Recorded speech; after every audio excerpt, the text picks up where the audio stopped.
Assalamualaikum warahmatullahi wabarakatuh. Kami dari kelompok Troika akan mempresentasikan mengenai perumusan startup di era 2023 hingga 2050. Sebelumnya kami ingin memperkenalkan diri kami. Kami dari tim Troika, yang pertama saya sendiri, Devi Deborah, dengan NPM 411212000008, dan rekan saya Selvia Nurwidiastuti dan Muhammad Fahmi. Baik, di sini saya akan menjelaskan kepada teman-teman apa itu tren startup di era 2023 hingga 2050. Prinsipnya itu ya dalam rangka menciptakan startup yang sukses di masa depan.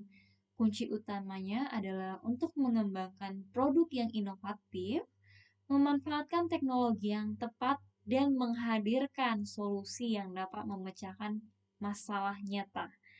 Dalam membangun tren startup ini ada beberapa hal yang harus dipertimbangkan, baik itu IoT, blockchain, R or PR, dengan ketentuan masing-masing 100%.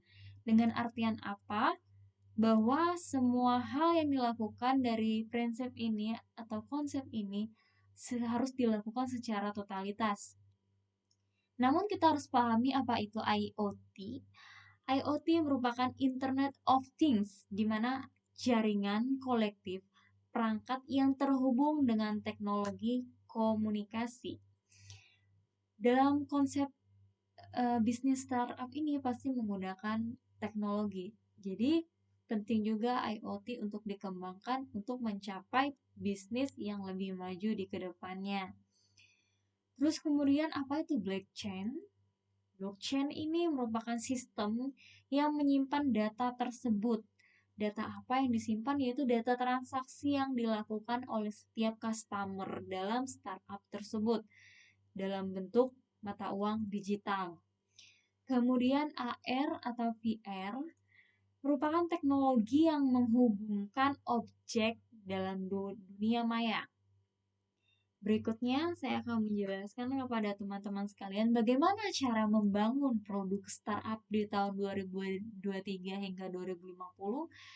Yang pertama adalah fokus pada solusi. Jadi, startup harus memfokuskan produknya pada masalah atau kebutuhan pelanggan yang ingin diselesaikan atau yang ingin dipenuhi dengan mengadopsi beberapa teknologi yang diterapkan dalam membangun bisnis startup tersebut. Kedua yaitu mengadopsi teknologi tadi. Jadi dalam artian startup harus mengadopsi teknologi baru, baik dalam hal kecerdasan buatan, blockchain, IoT yang saya sebutkan tadi untuk meningkatkan apa? Meningkatkan efisiensi dan efektivitas bisnis tersebut. Kemudian memanfaatkan data, yang dimana arti dari memanfaatkan data yaitu mengembangkan produk yang lebih baik untuk meningkatkan pengalaman pelanggan. Kemudian itu ada kreativitas desain.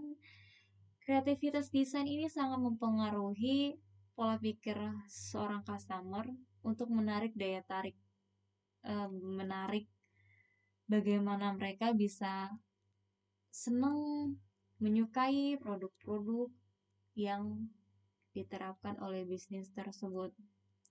Jadi produk yang ramah lingkungan dan berkelanjutan akan lebih diminati seperti itu. Kemudian menerapkan prinsip. Dimanapun kita membangun sebuah bisnis, kita harus mempunyai prinsip. Agar apa? Agar bisnis yang kita bangun itu bisa mempunyai tujuan untuk mencapai kesuksesan. Berikutnya itu ada pertimbangan dalam mencapai sebuah bisnis startup. Dalam waktu yang panjang, itu sangat mempengaruhi bagaimana bisnis tersebut akan baik atau tidaknya, yaitu mempertimbangkan jangkauan konsumen. Nah, di sini kita harus memahami pemilihan pasar target. Jika kita salah memilih pasar target, maka itu bukan menjadi acuan untuk mencapai tujuan. Jadi kita harus memilih pasar target yang tepat agar bisa menjangkau konsumen dengan efektif. Kemudian apalagi dalam menjangkau konsumen, yaitu bentuk pemasarannya. Marketingnya seperti apa? Cara pemasaran produknya kepada konsumen itu seperti apa? Sehingga bisa mempertahankan pelanggan yang lama, bukan hanya untuk menarik pelanggan yang baru. Kemudian itu ada di bidang teknologi, kualitas produk, dan layanan. Tentunya dalam membuat bisnis startup ini menggunakan teknologi. Kualitas produk yang dihasilkan harus lebih baik agar pelanggan kita betah, agar pelanggan kita tetap setia menikmati produk tersebut, dan layanan tentunya harus dilakukan semaksimal mungkin agar pelanggan kita tidak lari ke bisnis orang lain. Jadi, itu merupakan salah satu kunci dalam memenuhi kebutuhan pelanggan. Dengan cara menghubungi pelanggan, memberikan informasi yang menguntungkan bagi mereka, memenuhi kebutuhan pelanggan tersebut. Baik. Pendanaan merupakan faktor penting bagi startup untuk memulai bisnis. Mengembangkan bisnis dan mempertahankan bisnis diperlukan biaya atau pendanaan. Pendanaan tersebut bisa didapatkan dari berbagai sumber, yaitu yang pertama, ada pendanaan sendiri. Pendanaan sendiri ini biasanya menggunakan tabungan pribadi dan merupakan sumber pendanaan yang paling umum digunakan oleh startup baru. Karena startup baru itu susah untuk mencari investor. Nah, lalu yang kedua yaitu ada pendanaan pihak ketiga. Didapat dari investor. Investor terbagi menjadi tiga, yaitu ada investor malaikat atau angel investor yang memberikan modal awal atau investasi pertama pada startup. Lalu ada investor ventura atau venture kapitalis, yaitu lembaga keuangan yang menyediakan modal untuk bisnis-bisnis yang memiliki potensi pertumbuhan yang besar. Lalu ada lembaga keuangan. Nah, lembaga keuangan ini adalah institusi keuangan yang memberikan pinjaman modal untuk keperluan bisnis. Lalu yang ketiga ada crowdfunding atau galang dana. Galang dana ini bisa dilakukan melalui platform crowdfunding, yaitu startup dapat mengumpulkan dana dari banyak orang dengan mempromosikan produk atau layanan. Lalu yang terakhir ada pendanaan publik. Nah, sumber pendanaan yang paling besar dan dapat membantu startup untuk mempercepat pertumbuhan bisnis. Nah, biasanya pendanaan publik ini biasanya dari subsidi pemerintah juga bisa atau subsidi pemerintah daerah. Nah, kayak gitu. Itu masuk ke pendanaan publik. Nah, lalu Recruitment membangun perusahaan di tahun 2050. Nah, di era 2050, perusahaan akan berhadapan dengan berbagai tantangan dalam merekrut pegawai dan mempertahankan tenaga kerja yang berkualitas.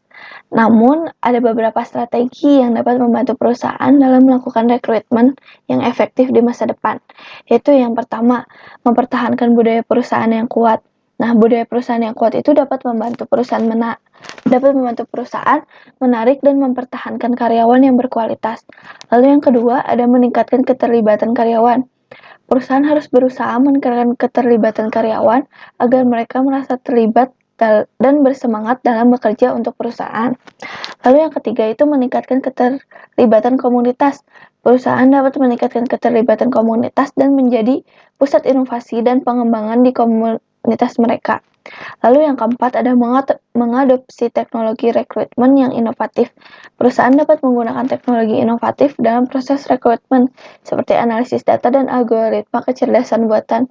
Nah, mungkin mengadopsi teknologi rekrutmen itu seperti mengupload lowongan pekerjaan di internet ya, seperti yang sekarang ada itu kayak di Jobstreet kayak gitu mungkin. Lalu mengembangkan rangkaian hubungan yang kuat.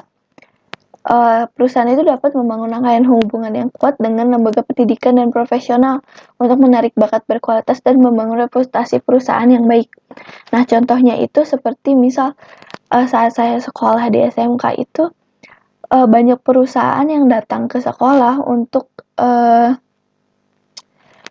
mencari bakat dari siswa. Misal mereka tuh ngadain kayak tes gitu, nanti yang nilainya tertinggi itu akan ditarik ke perusahaannya, atau bisa dari siswanya langsung. Misal siswa membuat suatu aplikasi apa, misal nanti tuh perusahaan itu nge-review, oh ini siswanya berbakat nih, bisa dipekerjakan di perusahaan mereka. Nah, kayak gitu. Lalu yang terakhir ada scaling perusahaan. Nah, scaling itu merupakan proses untuk meningkatkan ukuran dan kompleksitas sebuah perusahaan dengan tujuan untuk mencapai pertumbuhan yang berkelanjutan. Nah, scaling itu terdiri dari fokus pada core bisnis yang telah teruji dan dilakukan dengan baik sejak awal, lalu meningkatkan pemasaran dan branding dengan membuat strategi pemasaran yang efektif dan efisien, lalu memperkuat tim dan budaya perusahaan dengan merekrut karyawan yang tepat dan membangun budaya yang inklusif dan positif. Lalu mengembangkan strategi ekspansi bisnis dengan mengeksplorasi pasar baru, menambahkan produk dan layanan baru, lalu meningkatkan efisiensi dan skalabilitas dengan menggunakan teknologi dan alat yang tepat. Nah, yang terakhir itu memperkuat kemitraan dan aliansi dengan perusahaan lain untuk menciptakan sinergi untuk menjangkau konsumen baru. Nah, kesimpulannya yaitu dalam membangun perusahaan di masa depan, perusahaan harus berfokus pada perkembangan budaya perusahaan yang kuat, meningkatkan keterlibatan karyawan dan komunitas, mengadopsi teknologi rekrutmen yang inovatif, menguasai ilmu marketing dalam menempuh jangkauan konsumen yang tepat sasaran, dan mengembangkan rangkaian hubungan yang kuat dengan lembaga pendidikan dan profesional. Nah, dengan strategi yang tepat, maka perusahaan dapat berhasil membangun kinerja yang baik dan dapat mempertahankan karyawan berkualitas di masa depan. Mungkin sekian dari kelompok kami tentang tren bisnis tahun 2023 sampai 2050. Mohon maaf bila ada kesalahan. Wassalamualaikum warahmatullahi wabarakatuh.